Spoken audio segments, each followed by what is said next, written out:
is titled Federated Learning with the Flower Framework, a collaborative approach from the Euclid team, and it's going to be delivered by Eleni Briola from the Danish Meteorological Institute and Christos Chrysantos Nikolaidis from the Democritus University of Thrace.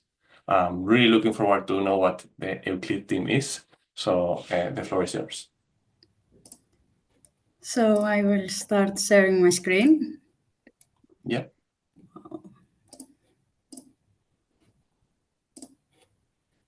Do you see it? Yeah, perfect. Nice. So, hi everyone, and thank you very much for the invitation today. We're really excited to be here.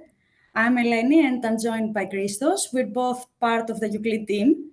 It's a research unit working on responsible AI based in Xanthi, Greece at Democritus University of Thrace. In this presentation, we'll walk you through how we've used Flower in different federated learning projects, from healthcare to social care and privacy research. Flower has really helped us explore a range of real-world scenarios in a practical and scalable way. So let's get started. Just to give you an idea of what's coming up, we will start with a quick introduction to our team and what we've been working on, especially how we will be using Flower framework across different projects. Then we'll walk you through 3 case studies, one about breast cancer classification with explainable AI, another on predicting when elderly users might drop out of health apps, and the third focused on improving how we pick clients in the federated setups. After that, we'll spend a bit more time to our latest and most exciting topic, membership inference tags. And this is where we dig into the risks around privacy and how we can defend against them in the real-world settings. And we'll end with some final thoughts and key takeaways. Hopefully, this will give you quite a good sense of what we were working on. So here is our team. This is the Euclid Responsible AI Research Unit. It is based in Democritus University of Thrace in Xanthi, Greece. Do you see the next slide or not? I don't see it, no. So is it in the first, in the second, in the third one? We are in the first slide. Oh, now I can see the team. Nice. And when I say change now, can you see the second slide? Overview now. Nice. So, okay. So here's the team. This is the Euclid Responsible AI Research Unit. At the top is our head researcher, Pavlos Fremidis, who guides the overall direction of the group. Then we have our associate researchers, Vasilios Perifanis and Georgios Rosatos. And finally, we're lucky to have a strong group of PhD candidates, all of us working together on projects around federated learning, privacy, blockchain, responsible AI. It's a very collaborative team. And a lot of what you'll see here today is a result of joint efforts across different backgrounds and strengths. So I suppose now you see the next one, right? Yes, I think it's working fine now, yes. Nice. So here is a quick look at what we do as a research unit. Our work covers a range of topics, from algorithms and federated learning to privacy, explainable AI, blockchain, and even the intersection of AI with sustainability. So it's a pretty broad space, but all with a responsible AI focus. On the right, you'll see some of our impact so far. We've published over 100 research papers and 4 awards in competitions and have been part of 6 national and EU-funded projects. And we're not doing this alone. We collaborate with several universities, research institutions, and industry partners, both in Greece and internationally. And these partnerships help us take our ideas from the lab into real-world application, which is something we really care about. So before we dive into the projects, here is a quick intro on who we are. I'm Eleni. I work as a machine learning scientist at Danish Meteorological Institute, but I'm also still a PhD candidate at Democritus University of Thrace. My work mostly focuses on scalable deep learning, federated learning, and how we bring all of that into practical use for things, for example, in my work like weather forecasting. I'm also really passionate about science communication and working across different disciplines, and I like solving real-world problems. I will hand over to Christos as well to introduce himself in order not me to do it. If he wants to say things about him. I'm Christos. I'm PhD candidate at Democritus University of Thrace. I have 2 masters and I'm research is distributed learning and privacy enhancement technologies. I'm focusing on members interference attacks, and I experience with secure multi-part communication and homomorphic encryption. Nice. So this is the team behind the work you'll see today. Before we jump into the specific studies, we just wanted to highlight how central the framework has been to our work as a team. That's why we were also really excited when we contacted and making this talk here today. Whether we are working on breast cancer classification, predicting dropout, or trying to understand and defend against membership inference attacks, Flower has been the tool we've kept coming back to. It gave us the flexibility to try out different strategies, from custom client selection to privacy-preserving techniques, and made it easy to run responsible experiments across different setups.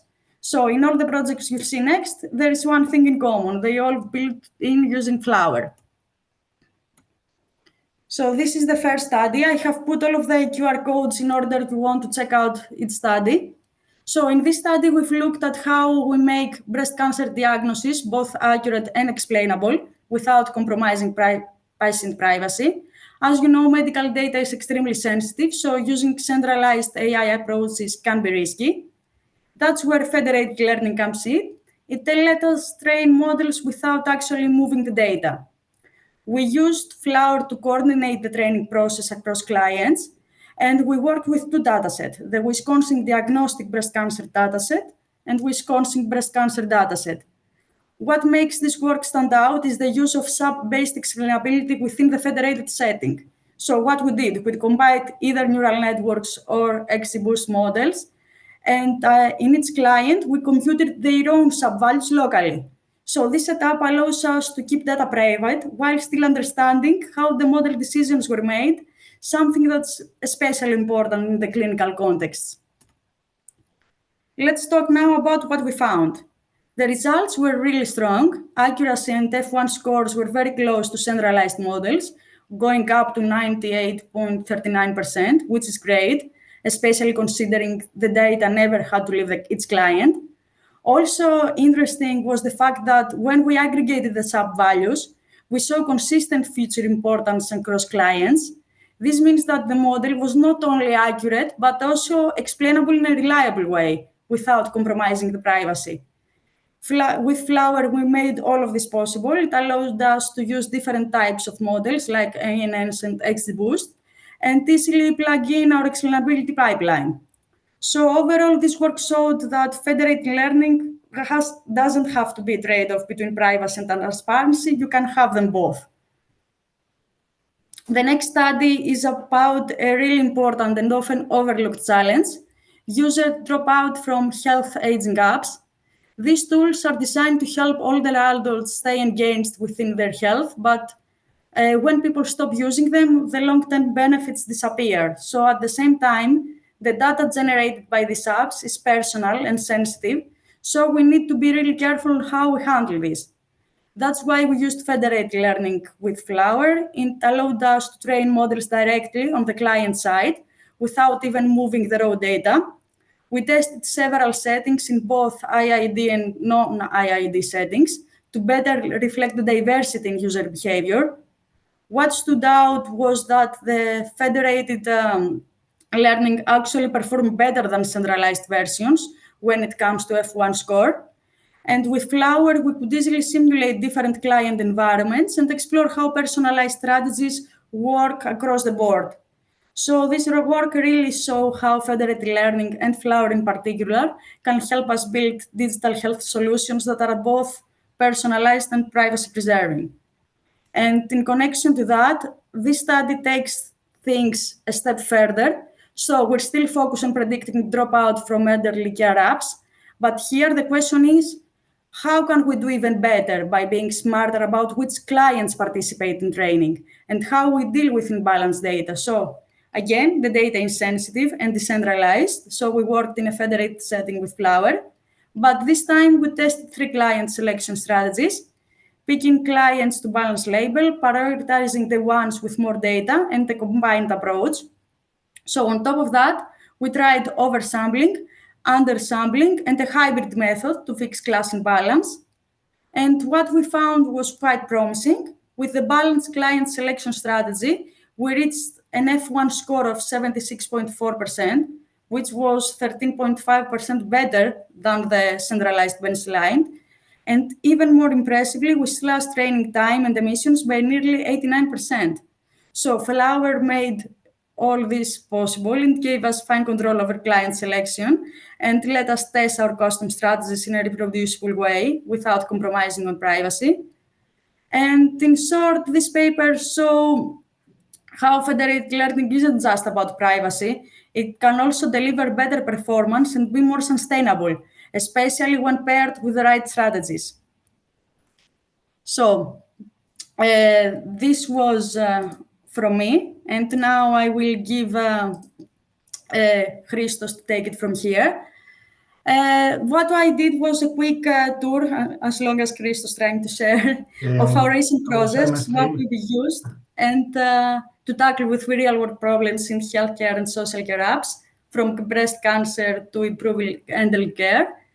And we're trying now to shift the gears and dive into our latest work, which focuses on membership inference attack. It's a serious privacy concern in federated learning. And Christos, nice. Do you see it? That's okay. Let's Yes. go right. Okay. Nice. Okay. So I think you see my screen now. Yeah, all good. Okay. So hello everyone. We presented my recent research on membership inference attacks in healthcare application. So federated learning is often promoted as a privacy-preserving alternative to centralized machine learning, especially in sensitive areas like healthcare. The assumption is that because data never leaves the client, privacy is preserved. However, this is not the full story. Even without sharing raw data, model outputs can leak sensitive information. So in this work, we focus on membership inference attacks, where adversaries try to infer whether specific data records or even entire clients participate in training. We explore this threat both at the record and client level to give a more complete and complete picture of FL's privacy limitation. So this diagram shows the standard shadow model pipeline used in membership inference attacks. We train multiple shadow models, datasets that simulate the original training data distribution. For each shadow model, we know which records were used in training and which were not. So we collect the output predictions for both sets and train an attack model to distinguish between member and non-member behavior. Once trained, this attack model can be applied to outputs from the real target model, allowing us to infer if a specific record was part of the training without even seeing the raw data. This approach is both effective and realistic, making it a meaningful threat to privacy. On the left, we see the configuration of our target model, a simple neural network with 3 dense layers, ReLU activations, dropout, and schismoid output for binary classification. It was trained using Adam with a learning rate of 0.001 and batch size of 32. In the middle, we summarized the federal learning setup. We ran 20 rounds and the client training locally for 10 epochs. And on the right, we note that the shadow models used by the attacker following the same architecture as the target to simulate the gray box attack. So to train the shadow models, we simulate 2 types of attackers. On the left, we have a strong attacker who has access to real data, specifically from 5100 or 150 clients that were not included in the target model training set. On the right, we simulate a weaker but still realistic attacker who use CityGAN to generate synthetic data that mimics the real distribution. CityGAN was trained on the real client data and was used to generate new samples that approximate the same distribution. This step allows us to evaluate how effective MIAs can still be, even when the attacker has no direct access to the real training data. Here's how the attack works in practice. We feed either individual records or full client datasets into the target model and collect its output predictions. These outputs are passed to an attack model, which is trained to predict membership status. At the record level, the goal is to determine whether a specific data point was used in training. And on the client level, we ask whether the entire client participated in training at all. So to make that decision, we aggregate the attack model predictions across all samples from a given client. And then we compute a membership ratio, the proportion of samples predicted as members, and we compare it to a threshold. So if that ratio exceeds the threshold, we classify the client as having participated in the training. Here we present the result of our record level MIAs, evaluated using the F1 score. On the x-axis, we see the 8 training configurations. CL stands for centralized learning. FL refers to federated learning. FLCL is federated learning with client selection, and FLDP is federated learning with differential privacy. So each configuration was evaluated using either real or synthetic shadow data. And we also varied the number of shadow models, showing by the different color bars, 1, 2, or 4. And some few key observations. Centralized learning with real data was the most vulnerable setup. With 4 shadow models, the F1 score reached up to 85%. Federated learning reduced this vulnerability, but attacks still succeed, especially when the attackers use real shadow data. Client selection improves protection by reducing the consistency of client participation. And of course, differential privacy provides strong protection across all setups. Finally, using synthetic shadow data reduces the success of the attack, but does not eliminate it. Overall, the attacker's resources, particularly the number of shadow models, have a direct effect on how successful the attack is. So this summarizes our threshold tuning procedure for client-level MIAs. For each threshold, we check how many of a client's records are flagged as members by the attack model. If that proportion exceeds the threshold, we classify the clients as a participant. We repeat this for all thresholds, evaluate performance, and select the one that maximizes the F1 score. So this job is simple but powerful, and it significantly boosts attack success.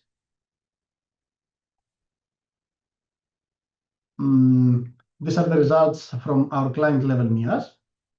Each upload shows one training configuration. We compare fixed vs tuned threshold strategies using 1, 2, and 4 shadow models. The key findings is that threshold tuning consistently outperform fixed thresholding, especially in centralized setup.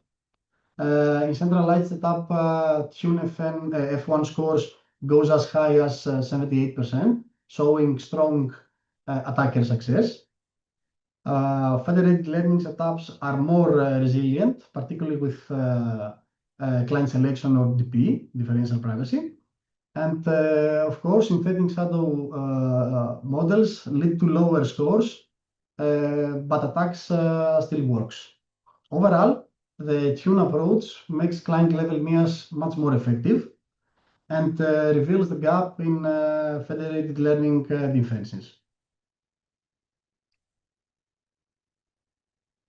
So to summarize, centralized models are most vulnerable, especially with strong attackers. Federated learning helps, but not eliminate the leakage. Client selection limits participation and weakens the attacker signal. And threshold turning is a simple enhancement that significantly improves client-level MIAs. And while synthetic data offer moderate protection, it is not enough by itself. So effectively, privacy in FL requires multiple layers of defense. And some conclusions of all our works. Today we saw how federated learning allows us to work with sensitive data, like medical or social care data, without even needing to centralize it. That's huge advantage when privacy is not negotiable. The Flower framework made it possible to run all kinds of experiments, whether we were focused on interpretability, like with SAP, or in smarter training setups like client selection or privacy attacks. Across everything we explored, three themes stood out: flexibility, privacy awareness, and reproducibility. So Flower provided the tools to deliver on three. This is references for our works, and thank you so much. Great, thank you very much, Reni and Christos. I think it was super good presentation. I have a couple of questions, but if somebody else in the audience, either on we are live now in many places like X, Twitter, YouTube, even here on Zoom. So if anyone has a question, feel free to write it in any chat you have at hand, and I will try to read it. But in the meantime, I have a couple of questions. Maybe I can ask. I mean, either of you can answer, but for the first part, I was curious about what is the federated learning setup you had. Like, for example, what were the number of clients? You were saying that, Eleni, that you were evaluating both ID and non-ID setup. So, for example, for non-ID, how did you evaluate a non-ID setup? You had the data and then you decided how to split it between different clients, or you had already some kind of patient ID and you can follow a natural distribution? Do you have something to share there? I think also Christos can answer this question. Basically we have data from different sources. So it's not like the regular machine learning that you have data from a specific source. So we have data from different sources and we try to combine them. That's why we said that we had non-IDs as well, non-ID data as well. But I think, Christos, we can also elaborate on this since you continued the work. I agree. We have a variety of data, and that's why we speak about non-ID. Yeah, makes sense. But then when you were doing the experiments, for example, and then let's say you have 5 sources of data, that would mean that each of your clients only has data from one of such sources, for example? Yes, we have a lot of process to make data for clients, and yes, we have a different data, so we combine them with a federated learning task. Okay, makes sense. So each client had different kinds of data. One client had, for example, one type A data and the other type B data. So I understand. Okay. From different sources. Okay, cool. How were you running the experiments? Were you using, for example, the simulation engine in Flower, or were you setting up a real federation with the deployment engine? Do you have We tried the simulation. simulation? Okay, cool. Yeah. That's good. That's perfect, actually. Yes, I think in all experiments we had the simulation only. Yeah. I think many times for doing most of research, I think simulation is pretty good. Yes, it's easy, it's pretty good, it's go with the flow, it's okay. Okay, cool. There was one part, I think, Christos, in your results, where I saw, so we could see like having 4 shadow models was consistently resulting in better F1 score.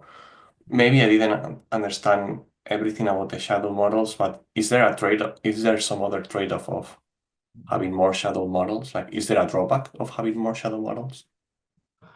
Yes, the base idea is that if you have more shadow models, we have more data to train shadow models. If the shadow models see more data, in principle, it is more stronger.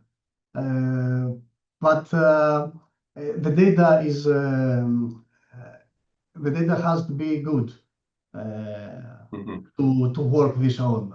It's not about the number of shadow model, it's about the data that the shadow model sees. But in principle, if we have a lot of shadow models, the mere attacks is getting better. Okay. Interesting. I'm checking if there are some questions. I don't see questions here in the chat or in the other sources, but I think that's fine.